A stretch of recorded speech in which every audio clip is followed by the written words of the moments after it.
Olá, estamos em mais uma edição do Fala Diversidade e a gente segue conversando sobre 2020. E para fazer essa conversa, nós convidamos hoje o deputado distrital Fábio Félix, que no ano passado começa o seu mandato parlamentar e que tem muita relação, a partir da plataforma que ele trouxe, muita relação com o nosso canal, que é a defesa de todas as existências, a defesa da diversidade. E então, hoje, ele está aqui para a gente conversar um pouquinho sobre esse percurso, falar um pouquinho do que a gente espera também de 2020. Deputado Fábio Félix, meu parceiro de luta também, de militância. Primeiro, muito obrigada, porque você topou fazer esse bate-papo aqui com a gente. Que isso, pela disposição. E queria muito que você pudesse começar falando com a gente de como que foi esse ano.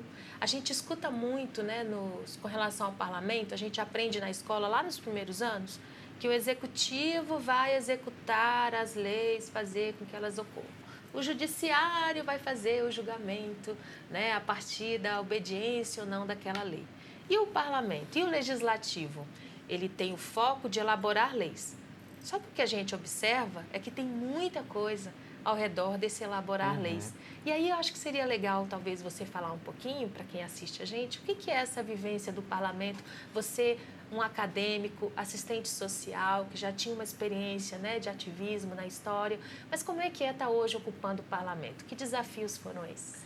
Olha, foi um desafio enorme, né, Cíntia? Primeiro, obrigado pelo convite para estar aqui no seu canal. Acho que é muito legal. São iniciativas como essa que acabam transformando a política e a gente ocupando esses espaços também. Porque quando a gente debate isso, a gente começa a debater por dentro, começa a conhecer pessoas, fomentar e fortalecer a nossa rede, que infelizmente está num momento ainda tão precário.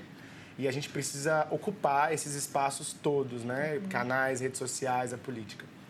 2019 foi um desafio, né? 2019 começou em 2018, com uma eleição muito dura, uma eleição onde a gente elege um presidente da República de extrema-direita, onde as ideias de extrema-direita ficam muito à vontade numa sociedade como a nossa, que fez uma transição incompleta da ditadura militar, uma sociedade ainda tão LGBTfóbica, machista, com traços estruturais racistas em todas as políticas públicas e com o visual, né, da cidade, né, da segregação na cidade, que é um visual absolutamente racista. Sim.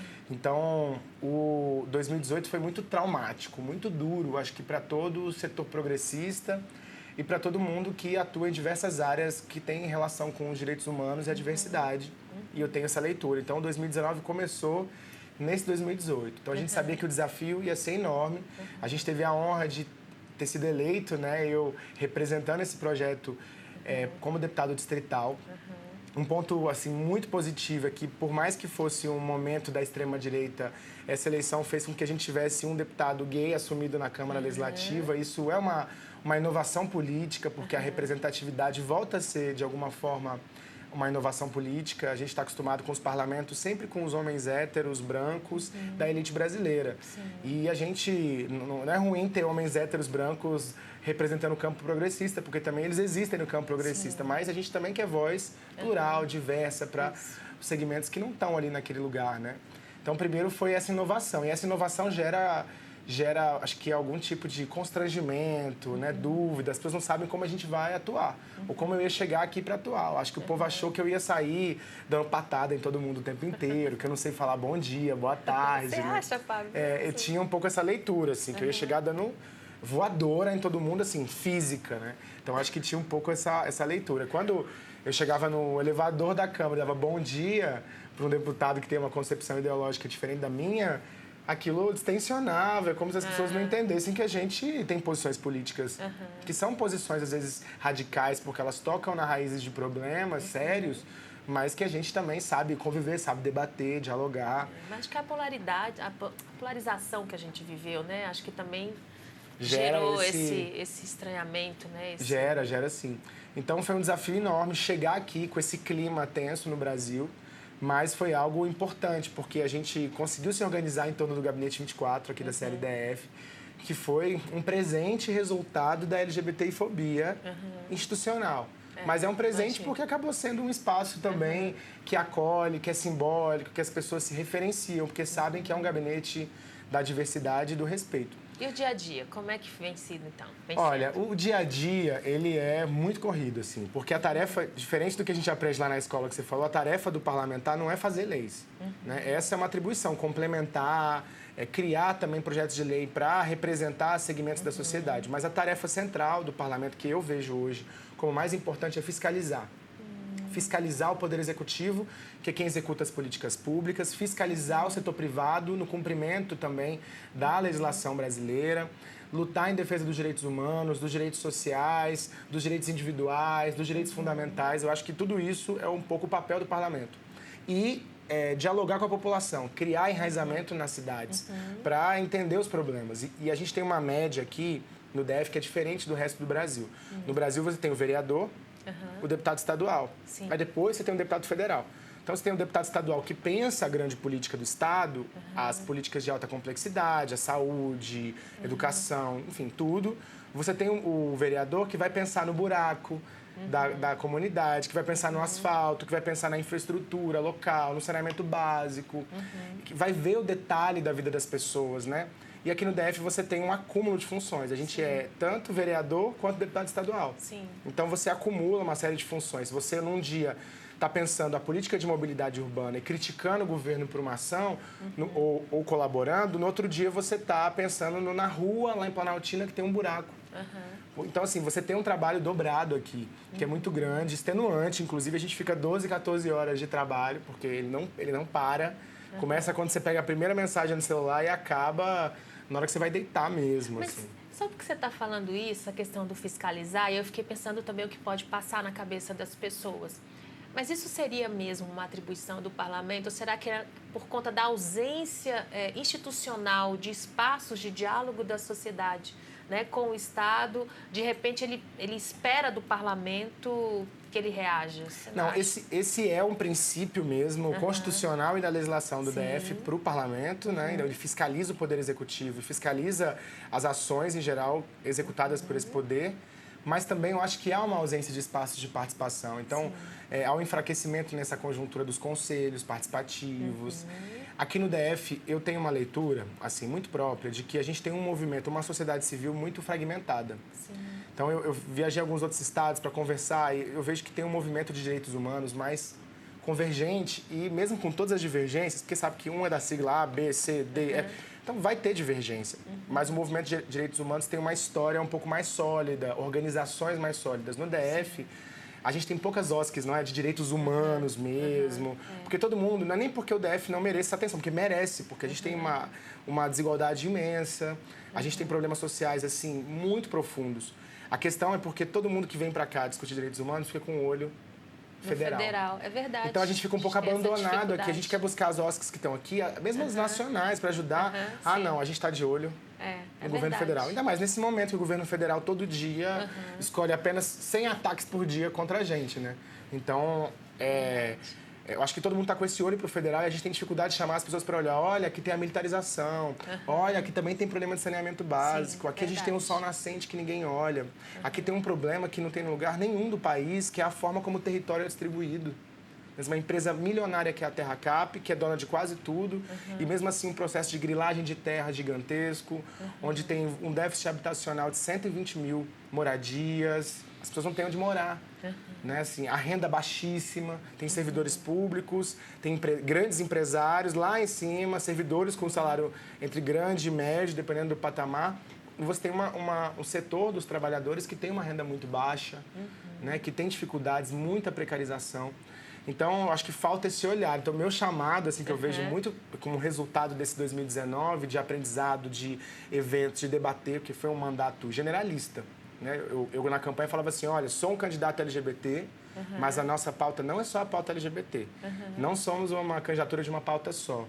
Então, assim, é um LGBT que fala de mobilidade, de economia, de tudo que a gente tem condições de discutir, debater, se aprofundar coletivamente aqui, a gente tenta fazer. E eu acho bem interessante mesmo essa perspectiva, né? Porque, às vezes, dentro do processo eleitoral, as pessoas acabam elegendo a partir de segmentos, né? Sendo que, na verdade, o parlamento é isso que você está trazendo mesmo, né? A gente está falando desse cuidado com todo o território, né? Com todas as pautas, com todas as existências. Então, eu imagino que quando, às vezes, você tem um grupo tão pequeno, né? Tão isolado articulada dentro de um parlamento, pensando nessa perspectiva, o trabalho seja muito maior. E aí é inevitável, né, que determinadas pautas que às vezes, de repente, podem nem nunca ter sido percebidas, elas chegam. E aí vem também o desafio, né, para conhecer, se aprofundar daquele tema, daquela questão, para poder ofertar. Eu fico imaginando. E aí, pensando que você já citou algumas questões, né, relacionadas aqui ao Distrito Federal, eu também concordo com você que a gente tem uma dificuldade porque a gente fica numa espécie de, não disputa, né, mas há uma concorrência com as pautas nacionais, né? Pertinho, né? A gente está na varanda aqui do... É uma concorrência muito grande, né? Até porque no imaginário das pessoas, para fora do Distrito Federal, quando elas pensam Brasília, né? Em geral fala Brasília, não é nem Distrito Federal, mas quando fala Brasília, parece que está falando do Brasil, né? Está falando só daquela praça dos três poderes, né? Parece que não tem outras vidas, outras gentes, outras demandas, né? Aqui, então eu acho que isso acaba contaminando também quem mora aqui, né? Focado muito na pauta nacional. Mas aí, pensando nisso, como é que você tem visto aqui no parlamento essa questão do desafio da militarização, a questão do feminicídio? Como é que você vê aí que a gente pode pensar alternativas, mediando aí pelo parlamento? Olha, eu vejo aqui 3 pautas centrais nesse ano que a gente atuou, né? Assim, 2 delas você citou, a militarização. A militarização das escolas é um problemão, porque, assim, é uma solução falsa para um problema grave na educação, que é a falta de estrutura, que é a falta de projeto pedagógico que tenha o contraturno escolar como alternativa, que é a melhoria das condições da escola, que é o trabalho que seja também pautado pela disciplina de alguma forma, mas que seja de forma criativa, atualizada, não conservadora. E as pessoas hoje têm apontado isso como solução, militarizar. Pegar 20 policiais, colocar numa escola pública, para eles administrarem praticamente, fazerem a gestão da escola, sem formação nenhuma, sem projeto pedagógico, nunca tiveram condições de lidar com isso. Muitos deles estavam afastados da rua por outras condições, inclusive de saúde mental, precisando de cuidado, e vão tratar dos adolescentes dentro da escola. Então, assim, é um projeto assim, que tem tudo para dar errado, mas que ele cria um elemento fantasioso para a população, como se fosse positivo. Sim. Então, é uma ficção. Eu costumo dizer que é uma ficção. Você vende para a família que o seu filho da periferia vai estudar naquelas escolas como se fossem as escolas das corporações, a escola do Exército, que é a Escola Militar de Brasília, ou a Escola do Bombeiro. E não é isso. Vão estudar numa escola militarizada, nas piores condições possíveis, e nem aquilo que foi prometido como recurso nessas escolas foi aplicado pelo governo. Então, é um projeto muito ruim. A gente viu que ao longo de 2019, na implantação, no piloto acelerado que o governo fez, atabalhoado, esse piloto ele teve muitos problemas, violações de direitos, denúncias de, inclusive, assédio, enfim, coisas graves e que precisa ser apurado. E o apelo que a gente tem feito para o governo não é para interromper esse projeto. Eu tive a oportunidade, inclusive fora do Brasil, falar da militarização das escolas, porque eles estão preocupados com esse panorama no Brasil inteiro, porque não é um projeto só do governo local, mas do governo federal e de outros governos. A Bahia está implantando muito rapidamente a militarização das escolas, o Goiás fez isso recentemente. Então, a Human Rights Watch vai vir no Distrito Federal conhecer essa experiência, até para produzir um relatório sobre essa situação, né? Porque eles acham que também não é uma solução para a educação, né? Esse tipo de medida nessa área. Então, eu acho que é grave, além de ter uma coisa específica da diversidade, que aquilo pode anular a subjetividade do jovem. Sim, a criatividade, a possibilidade de questionamento, né? Porque diversidade. Disciplina e questionamento são palavras que têm uma certa dificuldade de convivência, Exatamente. Né? Não, e eles separam, é muito doido, porque, o professor vai ser o diretor pedagógico e o policial vai ser o diretor administrativo e disciplinar. A disciplina e a pedagogia, elas não são separáveis. Você não tem uma abordagem pedagógica e uma outra abordagem disciplinar. Você precisa discutir uma concepção pedagógica que inclua elementos que tenham a ver com a disciplina. Não aquele conceito atrasado de disciplina, mas que tenham a ver com o nível de regramento, de pactuação, daquilo que pode ser cumprido ou não. Então, assim, é um absurdo. A raiz do problema é o projeto. Então, assim, Fábio, mas você tem que relativizar, você é muito radical contra... Não, mas é porque tem um problema na concepção do projeto que é intransponível. Não dá para achar bom porque deu um resultado, que alguém fez uma exposição de desenhos bem feitos, ótimos. Várias escolas precárias que têm problemas produzem coisas positivas. Então, algo positivo pode sair de lá? Pode sair de lá, obviamente. Mas existe um problema na raiz do projeto, por isso a gente enfrenta a militarização das escolas. E as outras duas coisas? A outra é o feminicídio, que eu acho que é uma tragédia que a gente tem vivido no Brasil inteiro. Então, teve aumento de feminicídio em vários estados brasileiros. São Paulo foi um boom de feminicídios e no Distrito Federal também. Isso tem a ver com uma atuação emburrecida, atrasada de alguns setores de evitar o debate de gênero e tentar reposicionar as mulheres ainda mais num lugar de objetificação de violência. Então, a gente não pode dizer, isso é um legado, inclusive de segmentos do fundamentalismo religioso. Né? Esse é um resultado dessa política. Né? E mais, eu acho que também tem a notificação, que chega agora, e a gente tem conhecimento do que está acontecendo desde 2015 com a existência da lei do feminicídio. O que está acontecendo? Os estados estão abrindo o olho para esse processo, né? Agora, alguma coisa está acontecendo, porque como é que você diminui no Distrito Federal os homicídios em 2019, em relação ao ano anterior, e você aumenta os homicídios comuns contra as mulheres e os feminicídios? Isso quer dizer que o corpo da mulher está vulnerável. E não é só no espaço público, mas também no espaço privado, dentro do lugar onde ela deveria ter proteção. Que é onde mais acontece, né? Pelas estatísticas do próprio GDF mesmo. Exatamente. E o terceiro? E o terceiro, e o feminicídio a gente tem combatido com a CPI. A CPI foi uma estrutura importante, que a gente teve uma parceria grande com os movimentos de mulheres para batalhar pela existência. A CPI ainda é uma batalha, porque cada ganho institucional, cada estruturação de ação aqui é uma luta. Então, é uma luta que nós estamos fazendo para que esse instrumento possa funcionar e investigar e achar soluções para esse problema, na rede, nas políticas públicas. E o outro é a privatização das empresas públicas, que é um tema importante também, né? Ele tem a ver com uma unidade da federação, que é a nossa, que é uma das poucas do Brasil que preservou suas principais empresas públicas. Então, hoje o governador está nadando em vários projetos via BRB, porque o BRB não foi privatizado. Porque se a ideia do ex-governador Arruda tivesse se concretizado de privatizar o BRB, hoje nós não tínhamos o BRB podendo financiar vários projetos do governo local. E o Ibanez não tem ideia nenhuma de privatizar o BRB hoje, porque sabe que ele é lucrativo, porque ele é bom para a cidade. É o que ele diz, pelo menos. E a gente não tem só o BRB, a gente tem o metrô DF, a gente tem a CAESB, a gente tem a SEB, a gente tem empresas públicas que fazem a diferença e, se comparadas com outros estados, prestam um bom serviço à população. Mas o governo vê essas empresas apenas na lógica única e exclusiva do mercado e não vê elas como prestação de serviço público e política pública. E ele quer vender esse patrimônio para se beneficiar desse recurso, da venda desse patrimônio, para executar mais políticas na cidade, ou seja, ser um grande governo, botando a mão no dinheiro da venda das nossas empresas públicas. Então, é uma batalha que todos os setores, assim, muita gente que discute direitos humanos, diversidade, não se atenta para a importância dessa discussão. Mas isso vai ter um impacto enorme no fornecimento de energia da população mais pobre, no fornecimento de água, no transporte, na mobilidade, que é qual projeto vai se ampliar o metrô. Né? Então, assim, a gente precisa se preocupar com a proteção do nosso patrimônio público e das nossas empresas. Então, essa também é uma pauta que 2019 já foi dura para nós e 2020 tende a ser ainda mais dura. O privatizar, ele consegue nos enganar, assim, né? De alguma forma, acaba passando a ideia de que o serviço vai ser melhor. Só que esse serviço tem um preço e ele não vai ser acessível a todos, né? E não necessariamente melhor. Em Goiás, eles privatizaram o setor de energia e o serviço piorou, ficou mais caro e piorou. Nossa, então, assim, isso tem acontecido no Brasil, em outras experiências de privatização e no mundo. No mundo, tem várias capitais mundiais assim, que são referências assim, civilizatórias, digamos assim, né, de forma até pejorativa que eu falo isso, que hoje reestatizaram o seu sistema de saneamento, porque são áreas tão delicadas, tão estratégicas, que elas precisam estar sob a gestão do Estado. Não, e às vezes esse melhor também que eu quis pontuar, às vezes é um perfume que passa, né? Então é uma exatamente. cadeira Estética, que é uma estética, né? Eu acho que é isso, na verdade, que acaba chegando. Fábio, ficaria aqui horas com você conversando, né? Mas o nosso tempo ele acaba sendo curto.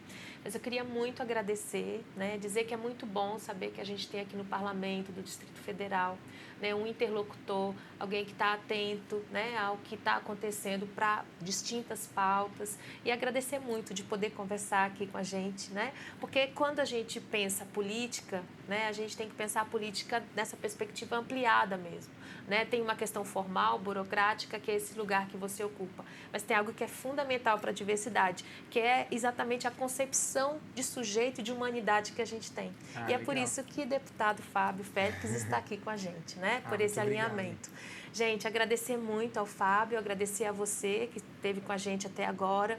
Se você gostou da nossa conversa, curta, compartilhe, se inscreva no canal, porque é uma forma da gente continuar com esse projeto, permitindo que a diversidade esteja aí em distintos espaços, em distintas discussões e interlocuções. Muito obrigada, obrigada. Muito obrigado, Cíntia. Obrigado a vocês também. Tá joia. E até a próxima, gente. Valeu.